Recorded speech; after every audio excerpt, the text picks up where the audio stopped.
my last startup, we ran lean startup experiments, and we still failed. How did that happen? It was a photo question and answer application where users could take a photo, ask a question, and get answers from the community. I'm a very curious person, so I always want to know more about things, the interesting things I see. Like, what is this? I don't know. So that was the idea, take a photo and ask the community. And we started with our riskiest assumption, which was, do people even have photo questions to post? So to test that, we set up a simple page where the only functionality was to upload a photo and ask a question. We sent this page out to our network, and within a few hours, we got a response asking, what kind of bird is this? And we're very excited. This was our first post, our first user, so we wanted to get his answer back as soon as possible.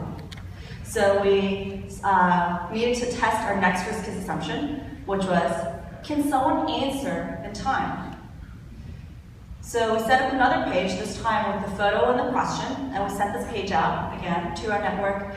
Within an hour, we got a response back saying, that's a Muscovy duck. It's very common in Florida. And we took that answer, we sent it back to the original poster and followed up with him to get his feedback on his experience. At that point, I learned that he actually took the photo with his flip phone and he uploaded it to his computer through a USB cord.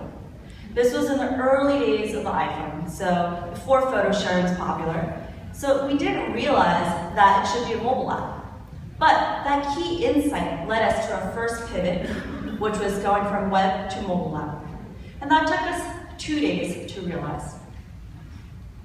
Next, we needed to test our next riskiest assumption, which was, can this scale? Can this be replicated? We tested it with 1 user, but can we do this with 100? We thought, well, in order to do that, we need to build the app, we need to build the community, and we need to market it. So we started building the app, and then we launched 6 months later, and came crashing down. We couldn't get users. Well, this was devastating. We followed the lean startup process, we ran our experiments, we validated our idea, and we're constantly getting feedback. What did we do wrong?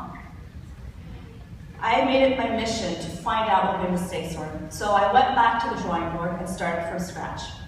This time, I defined a specific target user. I had a clear sense of who I was targeting, so I said, I think my target users are people who take a lot of photos on their phones. And I went out and interviewed these people to find out what kind of photos they took, why did they take those photos, and were they ever in situations where they want to learn more about the photos. And this time I was asking better interview questions as well. And I found that people did not care. People just never have been in this situation and they couldn't think of a use case. Some people, trying to be nice, said, oh, that's really cool. So I can take a photo of myself and ask if I'm hot or not. Well, that wasn't the problem we're trying to solve. But I did find a small group of people who really described their pain point and really resonated with the solution. And these were bird watchers. So they actually had a Google group where they would upload photos of birds and their friends would identify. But this wasn't a niche I wanted to focus on, and I decided that it wasn't a big enough problem to solve. So I stopped working on it. Funny enough, a few months later, another startup launched. They raised $2 million in funding, and they launched their app in the App Store. 2 years later, they realized people weren't using their app because it didn't solve for a problem. So they laid off their employees, and they quit. That took them 2 years and $2 million to realize. But it took me 6 months to realize the same learning, that people didn't have this problem. But 6 months is too long. I made a few huge mistakes in my experimentation process that led me to false validation and led me to thinking that I was building something people wanted. The first key mistake was I tested the wrong assumptions, and this is a very common mistake I see over and over again. The first assumption that I tested was around the solution. It was a solution-oriented assumption. If you really want to validate the need and save time, you should start by testing a risk-based assumption around the customer and the problem, not around the solution. The second mistake was I asked the wrong questions. So naturally, if I'm testing around assumptions, I'm going to be asking the wrong questions. But I was also asking questions to test if the app was easy to use, not if it needed to be used. So lesson learned here, user experience is important in this early stage. Third mistake, I didn't define success. So we had one user who was ecstatic with the service, but does that mean there's enough demand? No. But if you don't define success, then you're going to fall into the trap of confirmation bias, and you're going to take initial validation as permission to just go full speed ahead. Fourth mistake, I didn't need to build anything to test if this could scale. Later, I'll show you an experiment that you can run to test will it scale without writing any code. Since then, I've been helping a lot of entrepreneurs avoid the same mistakes. Today, I'll share with you how you can design effective experiments so you can save time and succeed faster. I use the same process to test the demand for a new business idea I had and generate revenue within 3 days. It's that powerful if you do it right. Let me show you how it works. A few years ago, I had another idea, which was I was a user experience designer, and I was constantly getting requests from startup founders to help them with their websites. And I also knew designers who wanted to get more projects, so I thought, why not connect the two? But before writing the code and building the marketplace, I knew better this time. I started by defining my customer as bootstrap startup founders. Then I defined the problem. And the problem needs to be framed from the customer's perspective, not from a business perspective, from the customer's perspective. So I say, bootstrap startup founders have a problem getting user experience feedback. And there's my hypothesis. Now, I'm not defining the solution yet, because I want to validate the problem first. And I go ahead and define my risk-based assumption around the customer and the problem. And usually at this point, the risk-based assumption, which is an assumption that you're most concerned about, and if invalidated, will break the business viability. So at this point, usually the assumption is around if this is even a problem. But I know this is a problem, so I move on to testing my next risk-based assumption, which was, well, are they frustrated? Are they satisfied with existing alternatives? So if they're satisfied with existing alternatives, there's no opportunity for me to solve for them. So that's my risk-based assumption. Then I decide to test my assumption through conducting interviews. And I set my success criteria as 6 out of 10. So I have to interview 10 startup founders, and I need 6 of them to express frustration with existing alternatives. So now that I have my design experiment, I have to get out and run my experiment. But you might be wondering, how did I come to that success criteria? So the success criteria is the weakest outcome you accept as validation in order to move forward. Early on, if you're doing problem exploration, if you don't have a benchmark to measure against, the success criteria is subjective to the entrepreneur. And it's based on how big he thinks the problem is. But as you build your business, the success criteria can depend on a variety of factors. So it can depend on opportunity cost to develop a new feature, a new solution. It can depend on metrics that you need to hit in order to get to the next milestone. Now that we have our experiment designed, these are the components of an effective experiment. We get out of the building and conduct our exploration interviews. Now, exploration interviews, here I'm trying to understand the problem and understand what they're trying to do to solve it for themselves. So the first 3 questions I'm asking are around understanding the problem. And then the last 3 questions are around what are they currently doing to solve it themselves. And the last 3 questions give me deeper insight into my risk-based assumption. It gives me insight into the level of pain and frustration they have. I'm also collecting data on other factors, such as frequency of the problem, and what are they, the time and money they're spending to solve and search for a solution. So these are key data points I can use for when I'm testing my solution. Now that I have my data, I come back and analyze and decide next steps. So I interviewed 12 startup founders, and 9 of them expressed frustration that it was a very time-consuming process to get feedback on their websites. They were actually going to their friends for feedback. They were taking classes on user experience to improve their own skills so that they can tackle it themselves. And they were also going to meetup groups to find designers and hire them. But it was such a time-consuming process, and they would rather spend time building their business instead of looking for designers. So that gave me enough confidence to move forward. They were frustrated, I could solve the problem for them. So I moved forward to testing my next risk assumption. This is my second experiment, and since I had validated my customer problem hypothesis, I can go on to testing my solution. So my riskiest assumption around the solution is, will they pay for virtual user experience feedback? I know that they already do this in person, but will they do this online? And I set up a pitch experiment, which is pre-selling the solution before I even had it built. And I set my success criteria as 8 out of 10. I want to go back to the startup founders I interviewed, and I need at least 8 of them to pay me. So I set up a test page where I indicate the price point clearly as $10. $10 for user experience feedback. And my test is to see if the customers will actually click through on the button and pay me $10 to use the service. If they do that, then that's enough validation to move forward. The trick here is I don't have any backend built. I don't have a website built. I just have a form behind my page where I'm collecting data.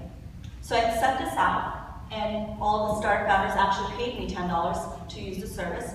And turns out, they did find that it was virtual, and they said it was pretty cheap, it was pretty affordable for them. They were very eager to get their feedback. So now that I've validated the demand side of the marketplace, I have to go test the supply side, which is user experience designers. Have a problem getting clients for consulting. Now I know that this is a problem that they have, so I move forward to test my next risk assumption, which is, will they even want to consult virtually? I set up another pitch experiment. This time it's an offline pitch experiment, so I'll be doing solution exploration interviews. And I set my success criteria as 8 out of 10, so I'll interview 10 of these designers and need 8 of them to sign up for the service. And I get out, go to the meetup groups to interview these designers to find out who they are, how long they've been practicing for, and then I start moving into pitching the solution. And when I start doing that, they all look at me like this. Their eyebrows raised, their jaws dropped, they were shocked. Some of them were offended. Turns out that these designers had 5 to 10 years of consulting experience, so that they were very picky about their clients. They already had an established client base, and they were not willing to go online to find random new clients to work with. Trust was very important to them. But something they all said during the interviews was, when I first started out, when I graduated, when I first got into user experience, I was eager to take on any project that came my way. Aha, there's the key insight that drives me to my customer segment pivot. So it's not all user experience designers. I'm more focused this time, and I want to find the people who experience the pain point the most, so I can focus on my early adopters. So these are people who are transitioning to user experience designers who have a problem getting clients for consulting. Now I move forward to test my risk assumption around the solution to see if they will even consult virtually. And I set up an online pitch experiment. And I want at least 60% of them to sign up. So now I'm lowering my success criteria because it's an online pitch and I understand the conversions are going to be lower, but I'm still convinced this is a huge problem, so I'm still keeping it a high number. I set up my test page where the call to action is that they have to take this action to submit their portfolio, and I drive traffic to it, so I target the right customers through Google Ads. I put in several keywords that target the right people I'm looking for, and I drive traffic to my page to test demand. And again, I don't have a backend built. It's just a form to collect data. So this technique that we're using, which is a landing page and driving traffic to it through Google Ads, and a form, is a technique that my current startup, Quick MVP, does. So Quick MVP is a software that is a landing page builder with a Google Ad creator so you can drive traffic to your page, quickly test an idea, and validate demand. So what we're measuring here is customer intent. Chances are the people who have the problem and are searching for a solution, they're on Google searching for their solution, searching to solve their problem. And your ad pops up, and they click through it, they land on your page, and they click through your call to action and leave their information. The people who are doing this are your early adopters. And these are people who you want to immediately grab on the phone and email them to follow with some more interviewing. So we're measuring customer intent with this technique. When I ran this experiment, I got 37 emails out of 184 clicks. And this is lower than my success criteria, so it doesn't look that promising. But something interesting started to happen. People started referring their friends. So I know this because I had a text field in my form asking, how did you hear about us? And people started saying, my friend told me about this. So that was interesting. And that signal, even though I didn't meet my success criteria, this is where the art and science of lean startup comes in, there was this interesting signal that started to happen that gave me enough confidence to move forward and think, okay, there's something here. It's providing value. They're starting to tell their friends about it. Let me move forward and try to deliver the service. So my next step, I have customers who are paying me $10 and they're waiting for their feedback, and I have designers who signed up to get more projects. I can conduct a concierge experiment to manually deliver the service back to the customer. So the way this works is I focus on testing with my customer again, and I design a concierge experiment to test, is this online service sufficient? And I want at least 60% of them to be satisfied with the service. So what happened was the customer already submitted their request, they put in their request in the form, and they probably think that, you know, there's the website's built, that there's some fancy algorithm matching them up with a designer to address their needs, but really it was me automating the whole process. So when the customer submitted their request, I got an email, and I sent that email to the designer, and the designer sent it back to me, and I forwarded it back to the founder. And I did this 16 times to understand what were the flaws in my business and how could it scale. So remember how I said you don't need to write a line of code to test, will it scale? The concierge experiment is a really effective experiment to test, will this idea scale, and identify the flaws in your business before you even build it. Now, when I ran this experiment, I got a lower satisfaction rate than I expected. Turns out, well, yeah, I did solve their problem. You know, they said, yeah, it was so time-consuming before, and this was instant feedback. I'm really grateful. But they wanted more interaction with the designer. They wanted to be able to follow up with them and ask them clarifying questions. So I did solve a small problem for them, but they want more interaction. So this doesn't mean that I completely pivot away from the idea, even though I didn't meet my success criteria, because the feedback, the customer feedback is saying, you solved my problem, but you know, I'm not that satisfied yet. They need more functionality. So my next step is to iterate and keep running experiments to get to that 60% satisfaction level. So if you keep running experiments, you're going to be able to find the biggest needs to solve for, the biggest problems to solve for, and focus on building what matters. So the point of my story is to test the right assumptions and run the right experiments so you can succeed faster. If you want, this is a tool that I've developed called the Experiment Board. You can get a free download at that bit.ly link. I'll also tweet it out. And this is an experiment tracking tool, so you can track your experiments and share your learnings with your team. Thank you.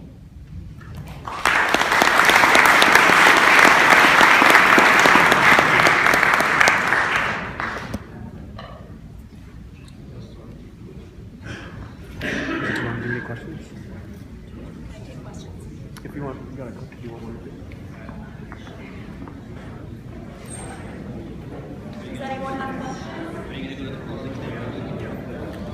Time for one or two questions.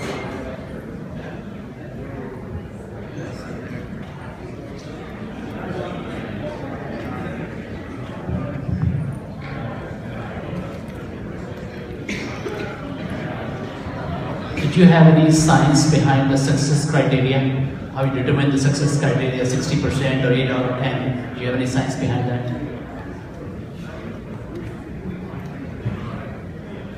Yeah, so early on when you're in the problem exploration stage, you don't have a benchmark. If you don't have a benchmark to set it against, it's really just, you're just drawing a line in the sand to just keep yourself accountable. But when you are building your business, you can actually set your success criteria based on different factors such as opportunity cost.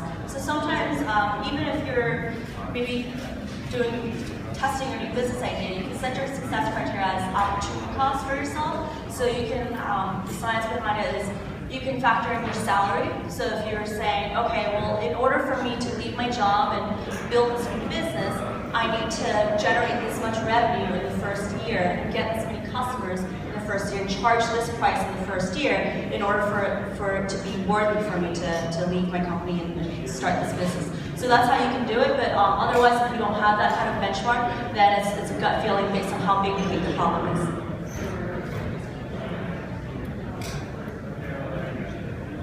Go.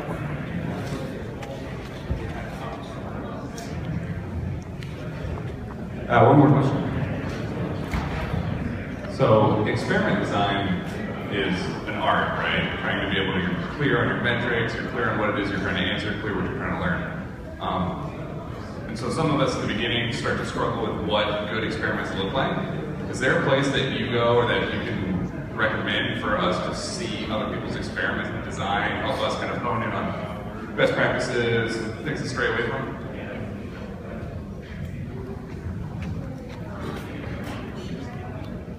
Yes, so if you go to download the experiment board tool, it's a large poster that you can just print out. We actually have a bunch of case studies on there. They're video case studies of how other businesses ran their experiments. And a lot of it, takes practice. You just want to make sure that the key is, test the right risk assumption for what you're trying to learn. And if you watch those videos, we have about 16 video case studies that you can learn from. That'll help you understand what to watch out for and what mistakes to avoid.